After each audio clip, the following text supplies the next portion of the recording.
தேவனை கோபப்படுத்தினால் என்ன நடக்கும் தெரியுமா? பைபிளில் உடனே தண்டனை பெற்ற 3 பேர். யூதாவின் அரசன் ஹேரோது மனிதரின் குரலை கூட தாங்க முடியாமல் தன்னை தேவன் என்று உயர்த்திக் கொண்டான்.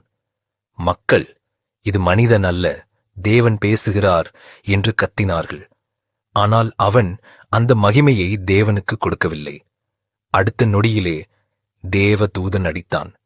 அவன் உடல் முழுவதையும் புழுக்கள் தின்றது. ராஜஸ்தானத்திலிருந்து அவன் அழிந்து போனான். அனனியாவும் சபீராவும் ஒரு நிலத்தை விற்று பாதியை மறைத்து, இதுதான் முழு தொகை என்று திருச்சபை முன்னால் பொய் சொன்னார்கள். மனிதர்களிடம் பொய் சொன்னதாக நினைத்தார்கள். ஆனால் அது தேவனுக்கே எதிராக இருந்தது. உடனே அனனியா கீழே விழுந்தான். சில மணி நேரத்திற்குப் பிறகு சப்பீராவும் அதே இடத்தில் விழுந்து இறந்தாள். தேவனுடைய உடன்படிக்கை பெட்டி தூக்கப்பட்டு கொண்டு போகும்போது எருதுகள் தடுமாறின. அதை நேராக பிடிக்க உஸ்ஸா கையை நீட்டினான். ஆனால் தேவனின் புனிதத்தை லேசாக எடுத்த அந்த செயலில் அங்கேயே தேவன் அடித்தார். உஸ்ஸா உடனே விழுந்து